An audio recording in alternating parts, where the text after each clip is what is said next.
Halo kawan Padepokan dan juga Wonder Home People, jumpa lagi sama aku Nana di podcast kerjasama Padepokan Asa dan juga Wonder Home Library. Nah, senang banget nih di kesempatan kali ini kita akan ngobrol bersama Mbak Ruli Malai. Nah, boleh sudah sampai di sini, jadi aku mau tanya kabarnya dulu. Bagaimana kabarnya Mbak Ruli? Halo Mbak Nana, halo pemirsa. Iya, saya alhamdulillah baik, luar biasa. Senang bisa join di sini. Iya, kami juga senang banget bisa kedatangan Mbak Ruli di studio podcastnya pada Wonder Home People ya.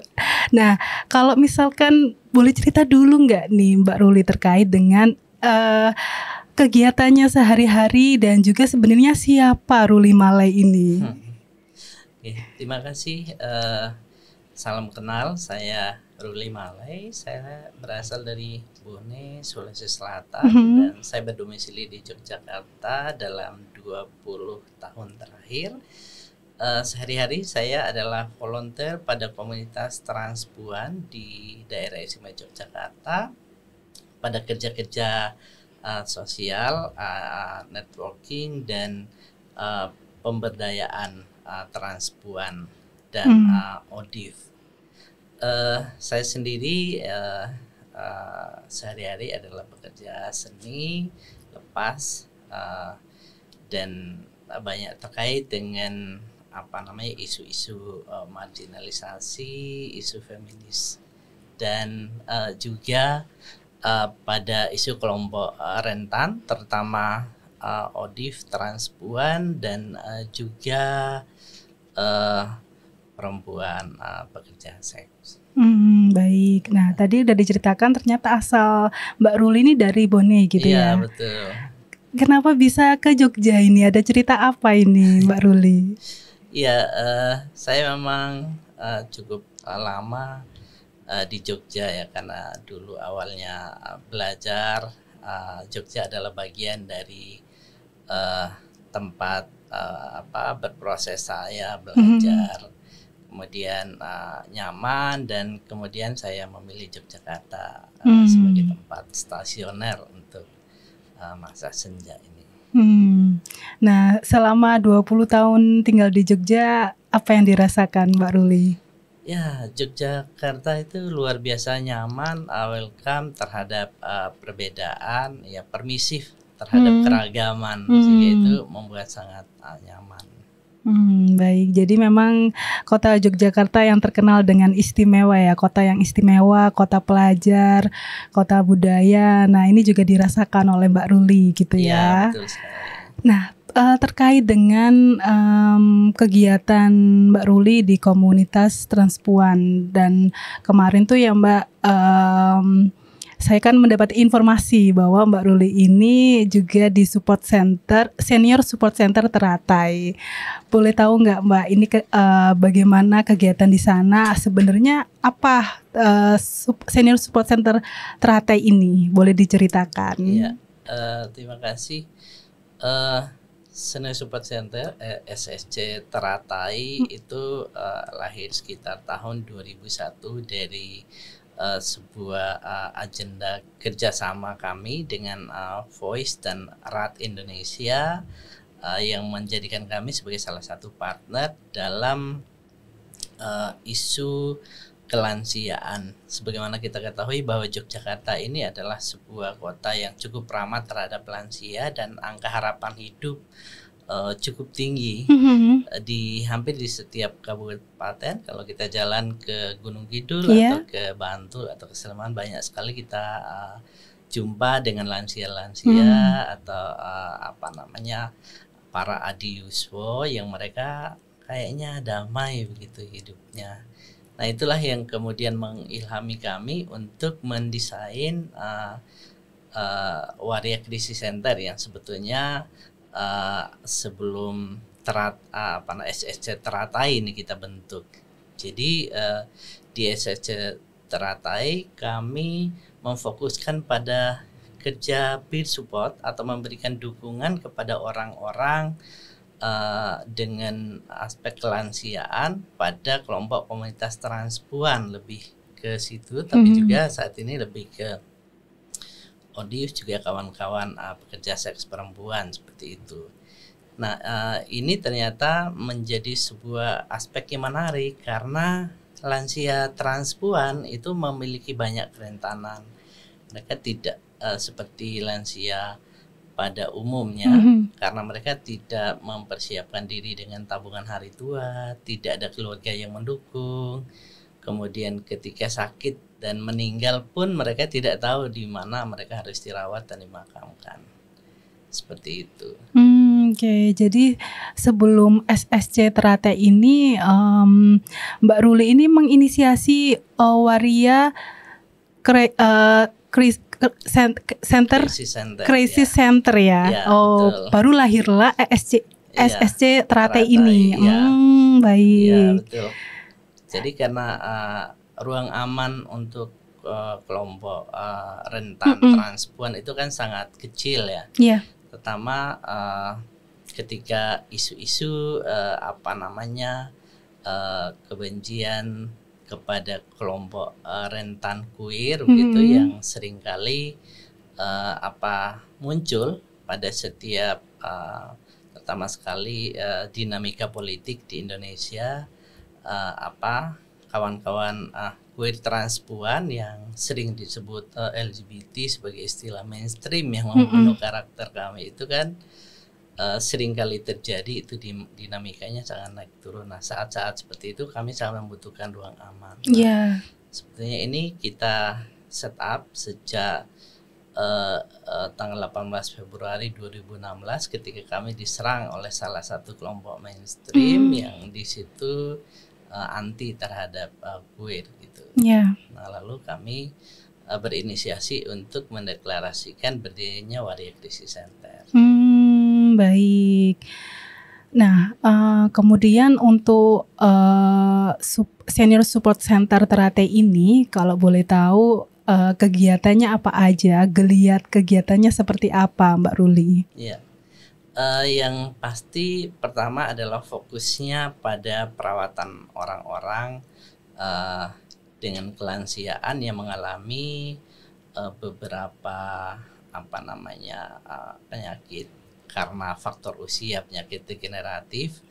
Kemudian di situ mereka ada banyak yang tidak mandiri hingga saat mereka meninggal seperti itu.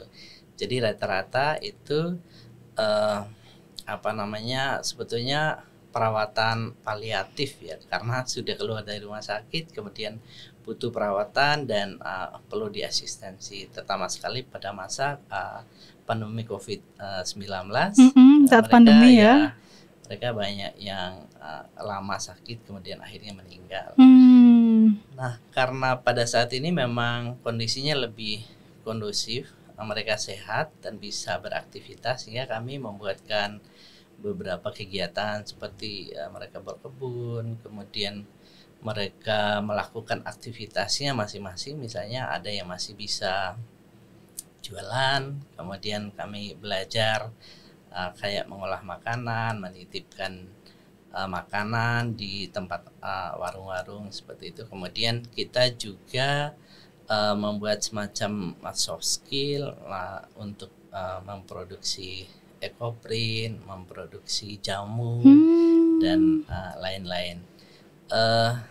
Pendekatan mereka kita berdayakan saat ini seperti itu. Nah, salah satu program yang rutin kita lakukan adalah pemeriksaan kesehatan lansia bekerja sama dengan klinik PKBI. Itu kita melakukan semacam mobile clinic untuk pemeriksaan rutin kesehatan mereka. Kemudian kami juga bekerja dengan salah satu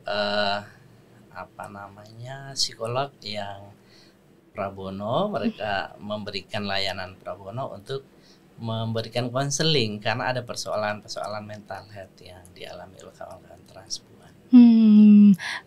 Saat ini anggota SSC Teratai berapa, Mbak Ruli? Kalau yang dirawat di dalam itu hanya 4 orang karena kapasitasnya tidak bisa banyak. Paling banyak 5 gitu. Tapi orang-orangnya berganti selalu. Ya, tapi yang pernah dirawat ya sudah lebih dari 20 ya orang hingga saat ini. Bergeser sedikit flashback ke pandemi ya, Mbak Ruli itu kan juga sangat kaget juga ya, mengalami banyak hal kesulitan juga saat pandemi. Nah, ketika pandemi itu bagaimana untuk menyikapinya? Karena kan kami aja ya, maksudnya semuanya berubah. Yang tadinya kegiatan bertatap muka, kemudian beralih ke online, terus banyak pekerjaan yang mungkin juga ada yang dikurangi begitu ya. Nah, ini bagaimana pada saat itu mengalami pandemi dan kemudian struggle-nya itu bagaimana, Mbak Ruli? Iya, pandemi itu luar biasa memberikan dampak yang berlipat ganda kepada komunitas transpuan karena mereka rata-rata beraktivitas di jalan sebagai pengamen seperti itu. Jadi ketika awal-awal malah kami praktis tidak bisa melakukan apapun karena semua tempat di lockdown, tidak boleh keluar. Mereka mau makan apa, tidak ada persiapan kayak gitu. Lalu saya menginisiasi untuk membuat dapur umum, mengumpulin amunisi, bahan-bahan makanan dan obat-obatan yang ada pada kawan-kawan. Kemudian kami pusatkan di tiga titik, yaitu di Yayasan Kebaya, di Pondok Pesantren Wali Al-Fatah, dan di komunitas Seruni. Nah, dari kegiatan kecil itu kemudian menjadi sebuah gerakan bersama yang terus didukung oleh networking yang kemudian kami bisa melakukan setup untuk mendirikan sekitar 9 dapur umum. Bukan cuma buat transpuan tapi juga untuk lansia dan orang-orang di sekitar. Itu sangat bermanfaat. Kami mengelola dapur umum itu sekitar mungkin sekitar 7 bulan yang paling efektif, yaitu dari Mei 2020 hingga sekitar Januari Februari 2021. Iya. Tapi kan puncak pandeminya sendiri terjadi sekitar Agustus 2021 saat varian Delta. Itu banyak yang meninggal. Lalu saya juga agak kebingungan kan, kehabisan cara untuk mengatasi. Akhirnya saya berinisiasi untuk mendirikan untuk mengumpulin donasi melalui media sosial. Dan saat itu lumayan signifikan, terkumpul uang sekitar 141 juta dalam waktu 6 hari. Kemudian itu saya coba untuk melakukan serangkaian intervensi untuk bisa membangun resiliensi dengan kayak menggalakkan berkebun di komunitas-komunitas. Kemudian kita tetap menggalakkan dapur umum dan mendistribusikan sembako serta obat-obatan yang paling dibutuhkan. Dan yang paling kita butuh saat itu adalah ruang isolasi mandiri karena kawan-kawan transpuan banyak yang tidak terfasilitasi. Nah, itulah yang kemudian membuat kami berinisiasi untuk mendirikan wujud fisik dari Waria Krisis Center itu. Kita nyewa tempat di daerah Tamanan, Bantul. Itu ada sisa donasi sekitar 20 juta. Nah, kami bisa nyewa tempat itu. Nah, hingga saat ini kami pertahankan tempat tersebut karena situasinya udah berubah. Ada kerentanan yang paling prioritas yaitu kelompok lansia seperti itu. Nah, kemudian waktu pandemi itu bagaimana dengan teman-teman lansia transpuan? Apakah mereka juga berdampak banyak gitu, Mbak Ruli, saat pandemi? Iya, betul, sangat berdampak sekali karena kan mayoritas transpuan lansia saat itu tidak memiliki identitas kependudukan. Nah, sedangkan basis utama untuk memperoleh akses vaksin itu harus berdasarkan nomor induk kependudukan. Betul. Waktu itu kami melakukan serangkaian advokasi sampai dengan tataran Biro Tata Pemerintahan yang kemudian mengkoordinasikan dengan Kepala Dinas Sukcapil di seluruh DIY. Dan alhamdulillah semua proses itu terfasilitasi dengan baik. Kemudian mereka bisa mendapatkan akses itu dan bisa vaksin tuntas. Walaupun akhirnya banyak yang meninggal karena banyak penyakit penyerta yang sudah ada sebelumnya ya. Betul ya. Karena rata-rata untuk lansia yang jantung, kemudian hipertensi itu hampir tidak bisa diselamatkan. Nah, kemudian tantangan yang lainnya adalah bagaimana kami membangun ruang untuk isolasi mandiri. Jadi waktu itu walaupun mereka tidak ada yang terinfeksi COVID, tapi lebih banyak kepada infeksi opportunities yang disebabkan kekurangan bahan makanan dan nutrisi serta obat-obatan. Jadi itu menjadi penyebab mereka banyak yang tidak bisa terselamatkan. Ya, ini menjadi sebuah petisi keprihatinan yang kemudian kami semakin ya semangat untuk menaruh perhatian terhadap aspek kelansiaan, sehingga kami juga ikut berproses dalam advokasi mengawal Raperda pada saat itu yang kemudian disahkan sebagai Perda nomor 3 2021 pada akhirnya. Kami memang sangat prihatin ya terhadap situasi kelansiaan yang sebetulnya ya ketika kami ikut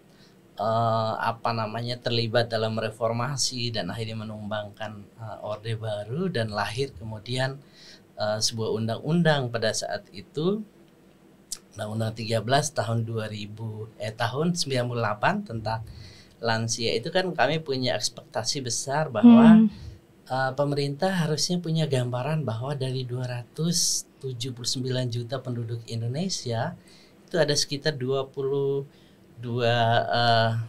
juta atau sekitar 10% lebih dari penduduk Indonesia yang lansia. Nah, sayang sekali baru di follow up saya kira sekitar tahun 2021 ketika muncul Perpres nomor 88. Nah, itu kan waktu 10 tahun, bayangkan betapa lamban kerja kita. Artinya dari periode 98 sampai 2021 hanya berkutat pada bantuan-bantuan sosial, belum merupakan gerakan sosial. Tapi ketika ada Perpres itu kan ada istilahnya kayak Stranas Strategi Nasional Kelansiaan ya, walaupun ada hal yang disayangkan misalnya pembubaran Komisi Komisioner Lansia seperti itu.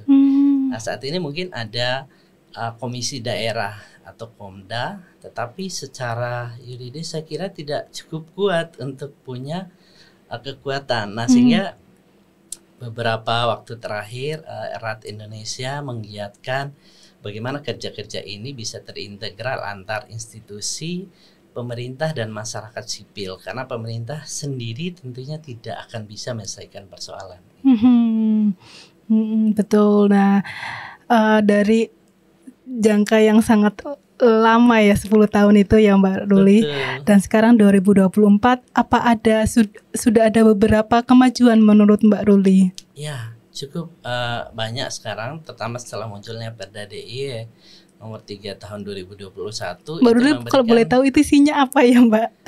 Tentang kelansiaan. Jadi upaya strategi pemerintah daerah untuk menangani persoalan kelansiaan. Nah, harapan saya adalah segera adanya sebuah pergub, kemudian perda-perda di tingkat daerah yang diikuti oleh peraturan bupati atau wali kota yang kemudian bisa mengimplementasikan cara teknisnya bagaimana penganggarannya bisa dianggarkan dari APBD DIY dan tentu saja dari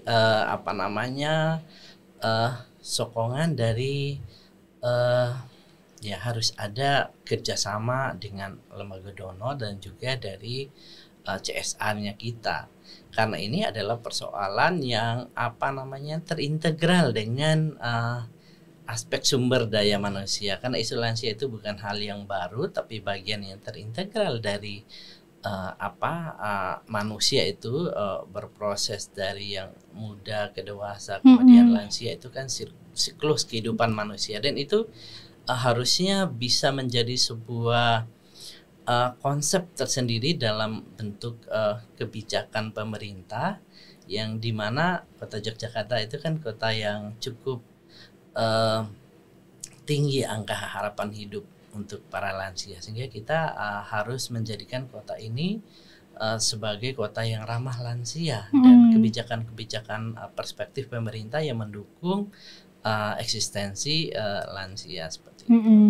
Malah kalau bisa Jogja itu menjadi acuan gitu ya. Iya, betul banget. Mbak Ruli. Iya. Nah, ini bagaimana kalau saat ini? Sudah lebih baik pastinya ya Mbak Ruli keadaan untuk support ke lansia. Supportnya itu belum baik karena kan justru yang regulasinya sudah ada, implementasinya belum cukup. Belum. Oke, baik. Jadi memang sudah ada upaya-upaya yang diinisiasi oleh pemerintah melalui program-program yang diberikan, misalnya untuk program yang diberikan melalui program-program melalui Kementerian Sosial, kemudian Dinas Sosial, dan juga unit pelaksana teknis di tingkat-tingkat yang lebih rendah. Tapi bagaimana kita mengupayakan supaya para lansia juga mendapatkan dukungan dari dana desa misalnya yang dikelola oleh pemerintah di grassroots. Dan yang paling utama adalah bagaimana menggali sumber-sumber daya yang berasal dari CSR, perusahaan di sekitar kita, kemudian kerjasama networking dengan lembaga donor tentunya masih sangat penting. Berkaitan dengan implementasi ya Mbak Ruli, saya tuh juga baca artikel betapa saya sedih ketika membacanya itu masih ada diskriminasi terhadap lansia transpuan terkait dengan jaminan hari tua gitu. Nah, mungkin boleh diceritakan lebih detail gitu Mbak Ruli, karena saya bacanya itu kan nggak jauh, sebenarnya itu tahun 2022 ada salah satu anggota komunitas transpuan yang ketika mengurus jaminan hari tua itu ternyata sangat-sangat ini ya, tidak adil gitu, maksudnya bermasalah gitu. Itu detailnya seperti apa Mbak Ruli? Iya, saya kira mayoritas transpuan lansia memang tidak pasti dan tidak punya jaminan hari tua. Karena mereka walaupun sudah kita bantu untuk pengurusan identitas kependudukannya, tapi kemudian belum ada political will untuk meng-follow up upaya untuk memberikan akses jaminan hari tua, misalnya dalam bentuk BLT dan lain sebagainya. Bahkan mereka sering kali terlewatkan, tidak pernah dicatat karena mereka tidak dianggap karena orang baru ya, pendatang seperti itu. Jadi menurut saya ini perlu dilakukan sebuah upaya advokasi yang sampai kepada level pemerintahan terendah supaya mereka paham bahwa kita harus melihat semua kelompok rentan ini sebagai warga negara Kesatuan Republik Indonesia yang di situ ada kewajiban negara yang melekat, yaitu harus memenuhi aspek kesejahteraan sosial, aspek well-being untuk seluruh lansia itu harus kita berikan, sehingga mungkin kedepannya ini butuh semacam teamwork, partnership-nya pemerintah mungkin berasal dari organisasi masyarakat sipil yang kemudian bisa menghubungkan akses tersebut. Kenyataannya pada saat ini ya mereka tetap tidak bisa mendapatkan BLT semacam itu, walaupun mereka sudah berpenduduk DIY, jelas sudah sangat masuk persyaratannya. Mereka tidak punya tempat tinggal, tidak punya pekerjaan yang pasti, tidak produktif. Nah, hal-hal ini cukup memprihatinkan ya untuk birokrasi kita yang masih sangat mainstream. Saya berharap kedepannya kita akan lebih banyak melibatkan komponen masyarakat sipil dan Peksos yang punya perspektif general, humanity, yang tidak mengklaster bahwa ini penduduk pendatang, ini penduduk asli dan lain sebagainya seperti itu. Karena ke depan saya kira semakin banyak lansia yang akan datang ke Jogja selain orang Jogja sendiri yang mereka mungkin dulu bertugas sebagai PNS di luar Jogja, kemudian akan datang pensiun di Jogja, juga akan datang orang-orang luar Jogja yang mencari kenyamanan dan mereka ingin tinggal di Jogja sebagai salah satu kota yang ramah terhadap lansia. Iya, nah ramah untuk lansia. Tapi semoga nggak cuma ini aja ya visi ke depan, tapi juga benar-benar implementasinya juga ada gitu di lapangan. Dan terkait dengan ini juga Mbak Ruli, berarti sampai saat ini kalau terkait dengan saya kan membaca artikel itu kan lansia transpuan ini juga kesulitan ya, dalam arti sudah membayar untuk iuran seperti BPJS ketenaga kerjaan, namun tidak bisa mendapatkan sesuai dengan yang peraturannya begitu ya, bahkan nggak sampai setengah sepertinya ya. Iya betul, ini menjadi permasalahan spesifik ya untuk masalah BPJS ketenagakerjaan itu kan menjadi hak kepesertaan untuk memperoleh premi sesuai dengan perjanjian yang harus dibayarkan, tapi faktanya justru tidak dibayarkan. Wah, jahat banget ini.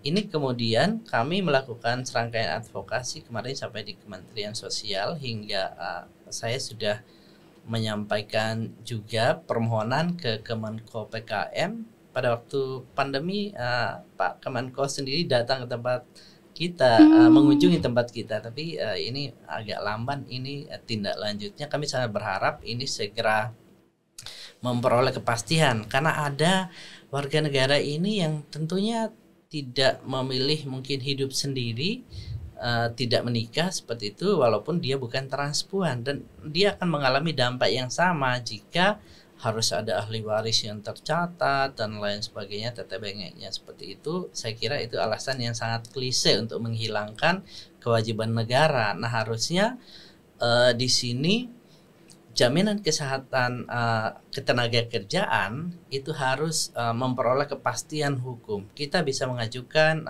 kepastian hukum ini ke pengadilan sebagai uji reliabilitas, sehingga kita pastikan bahwa ada kepastian hukum terhadap kewajiban negara atas program jaminan ketenagakerjaan yang diselenggarakan seperti itu. Kalau tidak pasti nggak usah ada. Iya. Kan sangat disayangkan ya. Dan kita membayar sudah membayar yang iuran per bulan, tapi ternyata pada realnya itu tidak mendapatkan sesuai dengan preminya itu. Betul. Ya. Gitu. Nah, itu mungkin masih sedikit permasalahan. Sebenarnya masih banyak permasalahan ya Mbak Ruli yang dihadapi oleh lansia transpuan ya. Betul banget. Ya, karena lansia transpuan itu kan hidup sendiri ya, di kala tuanya tidak ada peer supportnya. Ya, kecuali dia punya tabungan yang banyak kayak gitu ya nggak ada masalah, atau minimal ada keluarganya. Tapi ini persoalannya rata-rata tidak ada bertanggung jawab. Nah, beberapa pengalaman kami mereferal ke panti-panti pemerintah juga sangat terbatas, kan harus ada kesaksian, harus ada jaminan, misalnya saksi ahli dari keluarganya. Nah, ini sedikit merepotkan, sehingga satu-satunya alternatif kami harus melakukan setup untuk membangun shelter sendiri. Minimal kayak rumah singgah lansia seperti itu. Ya, itu benar-benar ini sih, saya saat baca itu, wah ternyata sekompleks itu yang dihadapi oleh lansia transpuan gitu. Jadi ayo kita bersama-sama ya mewujudkan, katanya kota Jogja ini kan nanti menjadi kota ramah buat lansia. Nah, tidak membeda-bedakan, tidak ada diskriminasi terhadap semua masyarakat termasuk dari kelompok transpuan begitu.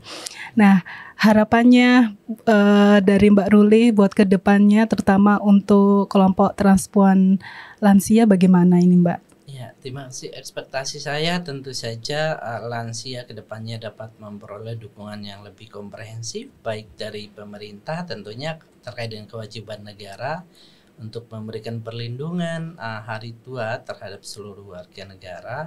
Kemudian yang kedua terkait dengan jaminan kesehatan sosial dan tentu saja penghidupan yang layak, pemenuhan kebutuhan permakanan, kemudian kebutuhan untuk obat-obatan dan layanan perawatan.